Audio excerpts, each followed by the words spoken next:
Ma'am मेरी wife ऑरल sex करने के लिए राजी नहीं है, उसे कैसे मनाएं? तो कहानी समझ में आ गई आप लोगों को?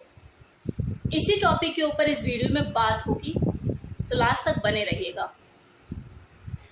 लव मेकिंग के दौरान ज्यादातर मर्दों को ऑरल सेक्स करवाना, अपने पार्टनर से अपने पीनस को सक करवाना पसंद होता है, लेकिन इसके बिल्कुल विपरीत ज्यादातर महिलाओं को ऑरल सेक्स करना पसंद नहीं होता। और अगर किसी की वाइफ बहुत ही ज्यादा कंजर्वेटिव है तो छूटते उसके दिमाग में एक ही थॉट चलता है और मुंह से यही बोलती है कि जिस जगह से तुम मूत्र विसर्जन करते हो उसे तुम मुझे मुंह में लेने के लिए बोल रहे हो। यक, मुझे नहीं करना। अब हस्बैंड अपनी वाइफ को मनाए कैसे? वो तो परेशान है।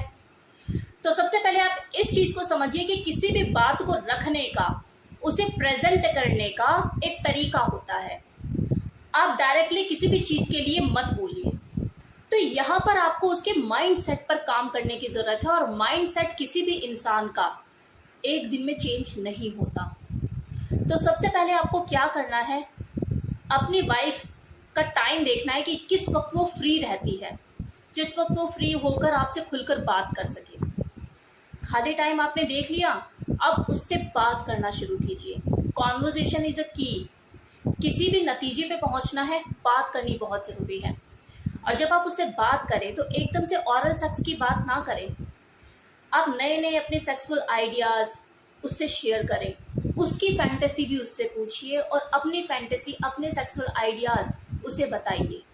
तो यहाँ पर आदान प्रदान शुरू कीजिए, बातों का, सेक्सुअल आइडियाज का, अपनी फैंटेसी का। ये कॉन्वर्जेशन, ये आपस की बातचीत आपको बूस्ट करेगी और एक कंफर्टेबल माहौल तैयार करेगी, ताकि आप आगे जाके ऑरल सेक्स के बारे में उससे बात कर सकें। और जब बातें करते करते आधे घंटे के बाद आप जब ऑरल सेक्स के ऊपर बात करना शुरू करें, तो आप बातों ही बातों में ऑरल सेक्स को इतना हल्का बना दीजिए कि आपकी वाइफ को ऐसा लगे कि ये तो बड़ा नेचुरल सा एक्ट है, ये तो कुछ है ही नहीं, मैं वैसी घबरा रही थी। अगर आप दोनों लॉन्ग टर्म रिलेशनशिप में हैं या फिर मैरिड कपल हैं, तो जाहिर सी बात है सेक्स भी काफी टाइम से हो ही रहा होगा। जब आप बातचीत शुरू करें तो एक दूसरे से अपने रूटीन सेक्स के बारे में बात करें कि किस तरह के एक्ट आप करते हैं, कौन से एक्ट में आपको ज्यादा मजा आता है और कौन से एक्ट में आपके पार्टनर को मजा आता है। ऐसे करते करते करते करते ऑरल सेक्स की बात को उठा दीजिए और उसका मूड बनाने की कोशिश कीजिए। आप बोल सकते हो अपने पार्टनर से इस बारे में कि यार मुझे कुछ नई चीज एक्सपीरियंस करने का मन है, मैं देखना चाहता हूँ कि जो और आदमी लोग ये ऑरल सेक्स करते हैं उन्हें क्या मजा आता है, और ये मुझे तो तभी पता लगेगा ना जब कोई मेरे साथ करेगा, और मुझे करके देखना है इस चीज को। क्या कहती हो तुम, तुम्हारी क्या राय है? और एक चीज और, बिल्कुल सेल्फिश ना बने, अपनी वाइफ को ये भी बोले कि मुझे करवाना भी है और मुझे करना भी है, तो मुझे ये भी देखना है कि तुम कैसा फील करती हो, तुम्हें कैसा लगता है। तो ये तो चीज जब तक हम एक दूसरे का ऑरल सेक्स करेंगे नहीं तो पता कैसे लगेगा।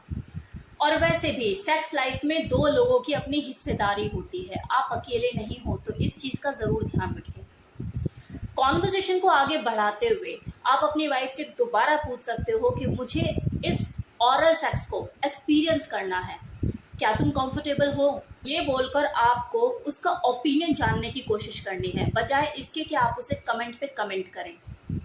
और अगर मान लो उसका जो जवाब है वो नहीं होता जो आपके कानों को सुनना है, तो उसके बावजूद भी आप उसकी पूरी बात सुने, जिससे आपको पता लगेगा उसके दिमाग में चल क्या रहा है, वो सोचती क्या है, उसका थॉट प्रोसेस क्या है। अब भले आपकी जो वाइफ है वो आपको मना कर दे, एग्री ना हो, लेकिन उसके दिमाग में आपने ऑरल सेक्स का एक कीड़ा, एक ख्याल डाल दिया, जो कि ये बहुत जरूरी था। अब आपको क्या करना है, एक लंबी खामोशी पे चले जाना है। आपको कुछ बोलना नहीं है दोबारा ऑरल के लिए, आपको उसके ओपिनियन की, उसकी राय की रिस्पेक्ट करनी है। और जब भी आप सेक्सुअल एक्टिविटीज करें, जब भी आप दोनों इंटीमेट हो, फिजिकली एक्टिव हो, सेक्स के दौरान आपके बिहेवियर में कोई चेंज नहीं आना चाहिए। उसे आप ये बोलने का मौका मत देना कि अच्छा मैंने तुम्हारी वो बात नहीं मानी ना, इसलिए देखो तुम इस तरह से करते हो। अब आपके बिहेवियर बिल्कुल पहले जैसा ही रहना चाहिए, बिल्कुल पहले की तरह आप सेक्स कीजिए। आपके एटीट्यूड में, आपके बिहेवियर में कोई चेंज उसको दिखना नहीं चाहिए। इनफैक्ट कुछ लोग होते हैं जो बार्गेनिंग करने लग जाते हैं, सौदेबाजी करने लग जाते हैं, जब तक तू ये नहीं करेगी मैं ये नहीं करूंगा, उसका कोई फायदा नहीं है। तो आप लंबी खामोशी रखिए, कुछ मत बोलिए उसे, 10-15 दिन गुजरने दीजिए, 1 महीने भी, 2 महीने भी, कुछ नहीं बोलना, आपको दोबारा बात ही नहीं करनी है ओरल सेक्स के ऊपर। इसके बाद जब वो देखेगी कि आपके बिहेवियर में तो कोई चेंज नहीं है और आप बिल्कुल पहले जैसे ही मुझसे बात करो, पहले की तरह ही सारी हमारे बीच में फिजिकल एक्टिविटीज है, तो हो सकता है after 10 days, 15 days, may be 1 month, 2 month, 3 month, 6 month के बाद भी जो कीड़ा आपने उसके दिमाग में ओरल सेक्स का छोड़ा था वो एक्टिव हो जाए कि यार मेरा हस्बैंड, उसने मुझे उस दिन इस चीज के लिए बोला और मैंने नहीं किया, लेकिन इसके बिहेवियर, इसके एटीट्यूड में बिल्कुल फर्क नहीं आया, मेरी रिस्पेक्ट की इसने, मेरे उस ओपिनियन की, मेरी उस राय को वैल्यू दी इसने, क्या मैं इतना नहीं कर सकती? चल कोई नहीं, चल करके तो देखती हूँ। लेकिन ये थॉट उसके दिमाग में तभी आएगा जब आपके बिहेवियर में कोई चेंज नहीं आएगा। देखिए, कुछ महिलाओं के लिए जो ओरल सेक्स होता है ना, बहुत ही स्केरी फीलिंग देता है। उन्हें ऐसा लगता है कि यार मेरा कहीं गला चौक ना हो जाए, मुझे वॉमिट आ जाएगी। तो यहाँ पर जरूरी है कि आप वो वजह तलाशिए कि जो आपकी वाइफ है किस वजह से डिसएग्री है, उस वजह को तलाशिए, उस पर काम करना शुरू कीजिए, उस डिस्कम्फर्ट को दूर कीजिए। और चलो इन फ्यूचर आपकी जो वाइफ है वो ओरल सेक्स करने के लिए एग्री हो जाती है, तो आपको उसे और ज़्यादा कंफर्टेबल बनाने के लिए, ताकि आपकी वाइफ और ज़्यादा कंफर्टेबल हो जाए ओरल सेक्स करने के लिए, सबसे पहले तो आप इनिशिएट लेना शुरू कीजिए, खुद से आप पहल कीजिए। पहले आप उसका ओरल कीजिए, बाद में उसे इनवाइट कीजिए अपना ओरल करने के लिए। और दूसरा पॉइंट, आप ओरल सेक्स को जस्ट फोर प्ले का पार्ट बनाइए। शुरू में उसे स्पेशल अटेंशन मत दीजिए, उसे प्रॉपर सेक्स वाले गेम में ऐड मत कीजिए, फोर प्ले तक ही रखिए।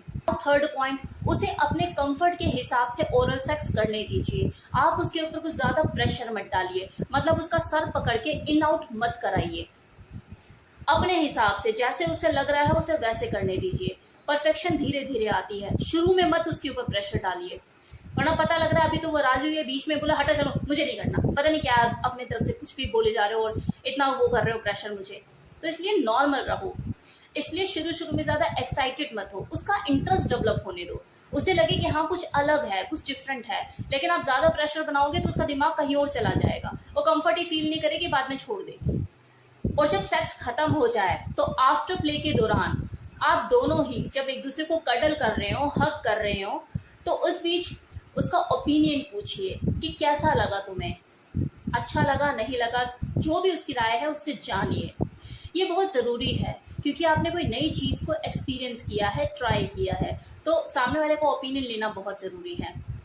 और फिर धीरे धीरे आप दोनों को खुद ही नहीं पता लगेगा, ये जो ओरल सेक्स है ये बहुत ही नॉर्मल सी चीज़ लगने लग जाएगी, कोई बहुत बड़ा हवा रह ही नहीं जाएगा उस आपकी पार्टनर के लिए, बहुत नॉर्मल हो जाएगा। और एक बात और जो कि बहुत बहुत ज़रूरी है, क्योंकि ओरल सेक्स का मामला है, ओरल सेक्स की यहाँ पर बात हो रही है, तो ओरल सेक्स में सेक्सुअल ट्रांसमिटेड डिजीज होने के बहुत ज़्यादा चांसेस होते हैं। तो जब भी आप अपने पार्टनर के साथ ओरल सेक्स करें तो डेंटल टैम का यूज़ करना ना भूलें, चाहे आपका बॉयफ्रेंड है या आपके हस्बैंड है। तभी ओरल सेक्स करें जब आपको अपने पार्टनर की मेडिकल हिस्ट्री अच्छे से पता है, ताकि आपको कोई इन्फेक्शन या किसी भी तरह की कोई बीमारी ट्रांसफ़र ना हो जाए, क्योंकि इससे सेक्सुअल ट्रांसमिटेड डिजीज़ के चांसेस बढ़ जाते हैं। जब भी ओरल सेक्स करने का प्लान करें तो आपका वो बॉडी पार्ट साफ सुथरा होना चाहिए। उससे पहले आप शावर भी ले सकते हैं तो ज़्यादा बेनिफिशियल रहेगा। देखिए, फिजिकल प्लेजर अपनी जगह है, लेकिन स्वास्थ्य अपनी जगह है। आप प्लेजर के चक्कर में अपनी हेल्थ के साथ कॉम्प्रोमाइज़ नहीं कर सकते। तो इन बातों का ज़रूर ध्यान रखिएगा। मेरी तरफ से इस वीडियो में इतना ही। Thank you so much.